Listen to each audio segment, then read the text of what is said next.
നമസ്കാരം. 2025 ഏപ്രിൽ 22 ആ ദിവസം ഒരു ഇന്ത്യക്കാരനും മറക്കാൻ സാധിക്കില്ല.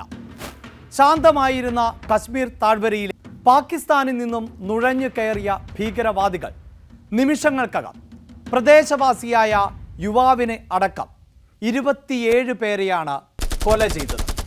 അതിൽ ഒരു മലയാളിയും ഉൾപ്പെടുന്നുണ്ട്. ആക്രമണത്തിന് ശേഷം പതിവ് പല്ലവിയാണ് പാകിസ്ഥാൻ നടത്തിയത്. എന്നാൽ പാകിസ്ഥാൻ സ്പോൺസേഡ് ഭീകര ആക്രമണം ആണ് നടന്നത് എന്ന് തെളിവുകൾ സഹിതം ഇന്ത്യ കണ്ടെത്തുകയുണ്ടായി. തൊട്ടു പിന്നാലെ ഇന്ത്യ നയതന്ത്ര യുദ്ധവും ആരംഭിച്ചു. അതിൽ ഏറ്റവും പ്രധാനം എന്നത് സിന്ധു നദീജല കരാർ മരവിപ്പിച്ചു എന്നുള്ളതായിരുന്നു. 1965-ലെയും 71-ലെയും യുദ്ധകാലത്ത് പോലും ഇത്രയും കടുത്ത ഒരു തീരുമാനം ഇന്ത്യ കൈക്കൊണ്ടിരുന്നില്ല. അതുകൊണ്ടും അവസാനിപ്പിച്ചില്ല. വാഗ അട്ടാരി അതിർത്തി അടച്ചു. ഇന്ത്യയിലുള്ള പാക് പൗരന്മാരോട് രാജ്യം വിടുവാനടക്കം നിർദ്ദേശം നൽകി. ഇത്തരം കടുത്ത തീരുമാനങ്ങളിലേക്ക് പോകുമ്പോഴും പാകിസ്ഥാന് ഒരു കാര്യം ഉറപ്പായിരുന്നു: ഇന്ത്യയുടെ ഭാഗത്ത് നിന്ന് സൈനികമായ ഒരു തിരിച്ചടി ഉണ്ടാകും. ആ സമയത്തായിരുന്നു അപ്രതീക്ഷിതമായി പാകിസ്ഥാനുമേൽ ഇന്ത്യ സൈനികമായ പ്രഹരം ഏൽപ്പിച്ചത്. അത് മെയ് 7 ആയിരുന്നു. പാകിസ്ഥാൻ സൈന്യത്തെയല്ല ഇന്ത്യ ലക്ഷ്യം വെച്ചത്. പാകിസ്ഥാനിലെ സാധാരണക്കാരായ ജനങ്ങളെയുമല്ല ലക്ഷ്യം വെച്ചത്. മറിച്ച് നിരപരാധികളായ ഇന്ത്യക്കാരുടെ ജീവൻ തുടർച്ചയായി അപഹരിച്ചുകൊണ്ടിരിക്കുന്ന തീവ്രവാദികളെ അവരുടെ ശക്തി കേന്ദ്രങ്ങളിൽ ആയിരുന്നു ഇന്ത്യ ആക്രമണം നടത്തിയത്. മെയ് 7 ആരംഭിച്ച ആ സൈനിക നടപടി കേവലം 3 ദിവസം മാത്രമേ ഇന്ത്യക്ക് നീട്ടിക്കൊണ്ടു പോകേണ്ടി വന്നുള്ളൂ. 10 തന്നെ, കൃത്യമായി പറഞ്ഞാൽ മണിക്കൂറുകൾക്കകം തന്നെ പാകിസ്ഥാൻ ഇന്ത്യയോട് വെടിനിർത്തൽ അഭ്യർത്ഥനയുമായി എത്തി. ആ അഭ്യർത്ഥന ഇന്ത്യ സ്വീകരിച്ചു. അങ്ങനെയാണ് ഓപ്പറേഷൻ സിന്ദൂർ എന്നത് വലിയ വിജയമായി മാറിയത്. എന്തുകൊണ്ടാണ് പാകിസ്ഥാൻ മണിക്കൂറുകൾക്കകം തന്നെ ഇന്ത്യയോട് വെടിനിർത്തൽ ആവശ്യപ്പെട്ടത്? എന്താണ് പാകിസ്ഥാൻ പിന്തിരിയാൻ കാരണം? എങ്ങനെയാണ് ഈ സൈനിക നടപടി ഇന്ത്യ വിജയിച്ചെടുത്തത്? നോക്കാം നമുക്ക് വിശദമായി. ഏപ്രിൽ 22 പഹൽഗാമിൽ തീവ്രവാദ ആക്രമണം ഉണ്ടായത്. എന്നാൽ ഇന്ത്യ സൈനികമായി തിരിച്ചടിച്ചത് 14 ദിവസങ്ങൾക്ക് ശേഷം ആയിരുന്നു. മെയ് 7 പുലർച്ചെ 1:30 2 മണിക്കും ഇടയിൽ കേവലം 25 മിനിറ്റ് മാത്രമായിരുന്നു ആ ഓപ്പറേഷൻ. അതായത് ഇന്ത്യയിലെ അമ്മമാരുടെ, നമ്മുടെ സഹോദരിമാരുടെ നെറ്റിയിലെ സിന്ദൂരം മായിച്ച പാക് തീവ്രവാദികൾക്ക് ശക്തമായ തിരിച്ചടിയാണ് ഇന്ത്യ നൽകിയത്. ഓപ്പറേഷൻ സിന്ദൂറിലൂടെ ഇന്ത്യ ആക്രമിച്ചത് പാകിസ്ഥാനിലെ 9 തീവ്രവാദ കേന്ദ്രങ്ങളെ ആയിരുന്നു. അതിൽ ഏറ്റവും എടുത്തു പറയേണ്ടത് ബഹാവൽപൂരിലെ മർക്കസ് സുബാനല്ല എന്നുള്ളതാണ്. തീവ്രവാദ നേതാക്കൾക്കും തീവ്രവാദ കേന്ദ്രങ്ങൾക്കും മർക്കസ് സുബാനല്ല എന്നത് അത്രമേൽ തന്ത്രപ്രധാനമായ കേന്ദ്രം ആണ്.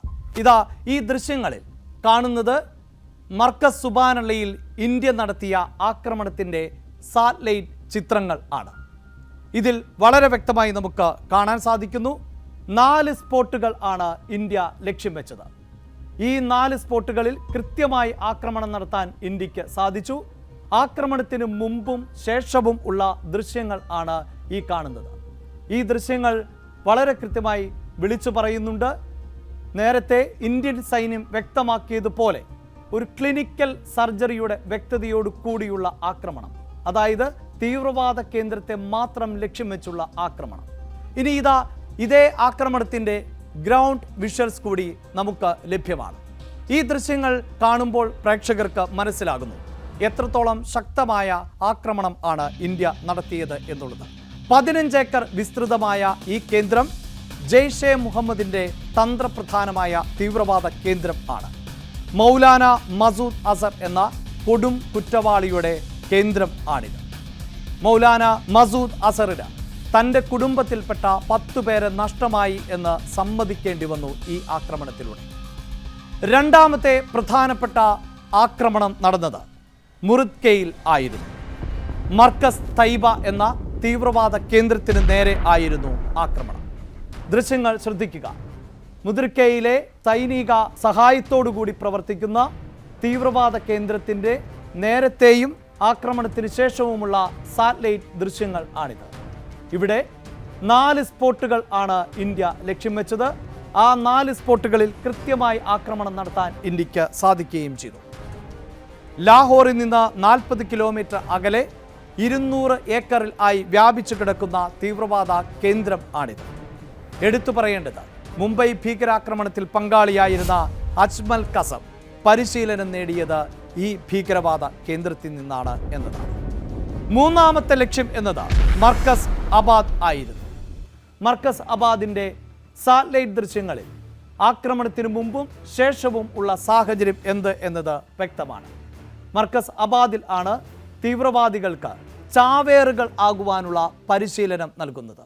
ആക്രമണം നടത്തുക, അതോടൊപ്പം സ്വയം മരിക്കുക, അങ്ങനെയുള്ള പരിശീലനം നൽകുന്ന കേന്ദ്രത്തിൽ കൂടിയാണ് ഇന്ത്യ അതിശക്തമായ ആക്രമണം നടത്തിയത്.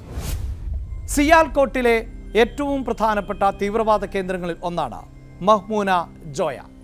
നേരത്തെ സൂചിപ്പിച്ചത് ജെയ്ഷെ മുഹമ്മദിൻ്റെയും അതോടൊപ്പം തന്നെ ലഷ്കർ ഇ തോയ്ബയുടെയും പ്രധാനപ്പെട്ട കേന്ദ്രങ്ങൾ ആണ് എങ്കിൽ ഹിസ്ബുൾ മുജാഹിദീൻ്റെ ഏറ്റവും പ്രധാനപ്പെട്ട തീവ്രവാദ പരിശീലന കേന്ദ്രം ആണ് ഈ കാണുന്ന മഹ്മൂന ജോയ. ഇതും സിയാൽകോട്ടിൽ ആണ് ഉള്ളത്. സർക്കാർ സ്കൂൾ മറയാക്കിക്കൊണ്ടാണ് ഇവിടെ തീവ്രവാദ പ്രവർത്തനങ്ങൾ നടക്കുന്നത്. ഇന്ത്യയുടെ രഹസ്യാന്വേഷണ വിഭാഗം പാകിസ്ഥാനിൽ 21 തീവ്രവാദ കേന്ദ്രങ്ങൾ പ്രവർത്തിക്കുന്നു എന്നാണ് കണ്ടെത്തിയത്. അതിൽ ഏറ്റവും തന്ത്രപ്രധാനമായ 9 കേന്ദ്രങ്ങളെ ആണ് സ്പോട്ട് ചെയ്തത്. ആ 9 കേന്ദ്രങ്ങളിൽ ആണ് ഇന്ത്യ ആക്രമണം നടത്തിയത്. പഹൽഗാം ഭീകരാക്രമണത്തിന് തിരിച്ചടി എന്ന നിലയിൽ സൈന്യത്തെ ആക്രമിക്കാനോ സാധാരണക്കാരായ ആളുകളെ ആക്രമിക്കാനോ നമ്മുടെ സേനാ വിഭാഗങ്ങൾ തയ്യാറായില്ല. മറിച്ച് വളരെ കൃത്യമായി തീവ്രവാദ കേന്ദ്രങ്ങൾക്ക് നേരെ മാത്രമായിരുന്നു ആക്രമണം നടത്തിയത്.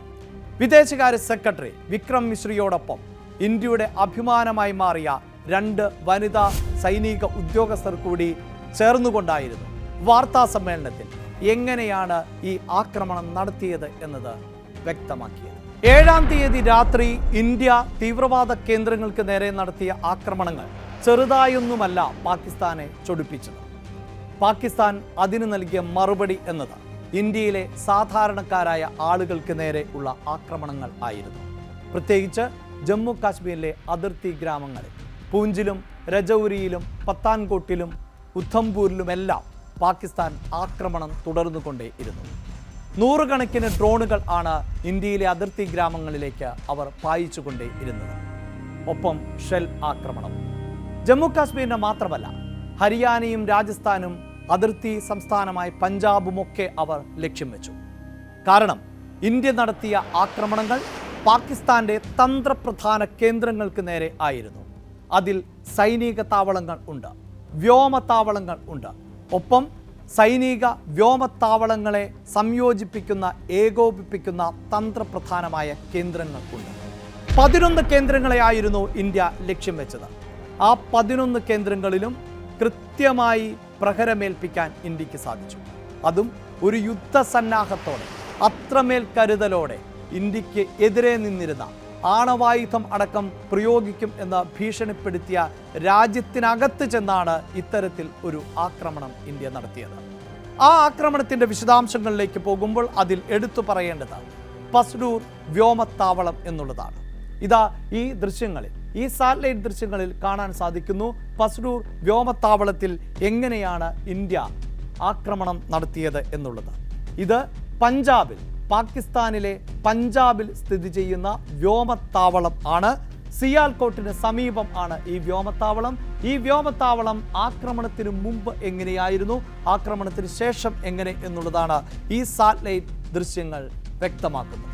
അതോടൊപ്പം തന്നെ അടുത്ത ആക്രമണം നടത്തിയത് ജേക്കാബാദ് വ്യോമത്താവളത്തിലേക്ക് ആയിരുന്നു. ദൃശ്യങ്ങളിൽ കാണാം, ഇത് സിന്ധ് പ്രവിശ്യയിൽ പ്രവർത്തിക്കുന്ന വ്യോമത്താവളം ആണ്.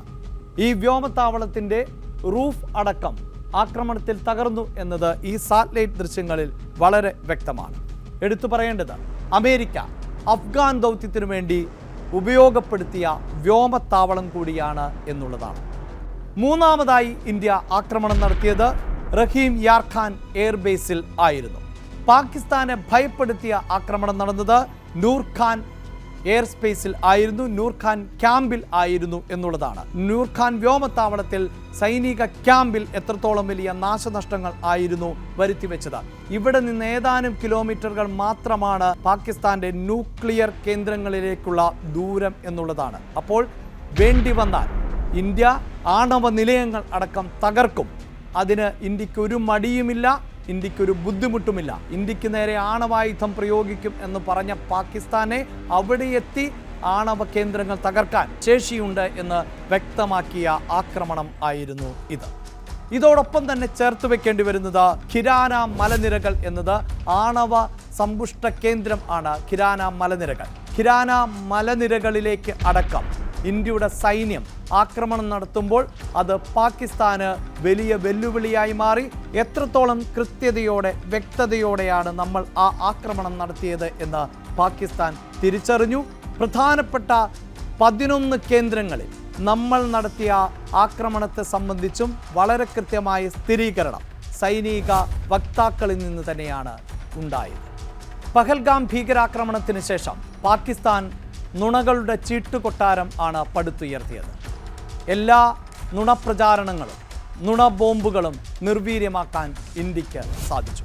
പാകിസ്ഥാൻ നുണ കൊണ്ട് ചീട്ടുകൊട്ടാരം പടുത്തുയർത്തുമ്പോൾ ഇന്ത്യ ലോകത്തോട് വിളിച്ചു പറഞ്ഞു എങ്ങനെയാണ് നമ്മൾ ഭീകര കേന്ദ്രങ്ങൾ ആക്രമിച്ചത്, എങ്ങനെയാണ് നമ്മൾ സൈനിക നടപടിയുമായി മുന്നോട്ട് പോയത്.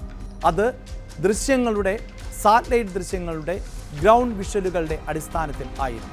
ഓപ്പറേഷൻ സിന്ധു വലിയ വിജയം കൈവരിക്കുമ്പോൾ ഇന്ത്യ ഒരു കാര്യം ഉറപ്പിച്ചു പറയുന്നു: മറ്റൊരു രാജ്യത്തിൻ്റെയും പരമാധികാരത്തിലേക്ക് കടന്നു കയറാൻ നമ്മുടെ രാജ്യം ആഗ്രഹിക്കുന്നില്ല. പക്ഷേ നമ്മുടെ രാജ്യത്തെ സാധാരണക്കാരായ ആളുകൾക്ക് നേരെ ആക്രമണം ഉണ്ടായാൽ ഒരു യുദ്ധത്തിനും നമ്മൾ മടിക്കില്ല. കാരണം ഇത് മാറുന്ന ഇന്ത്യ.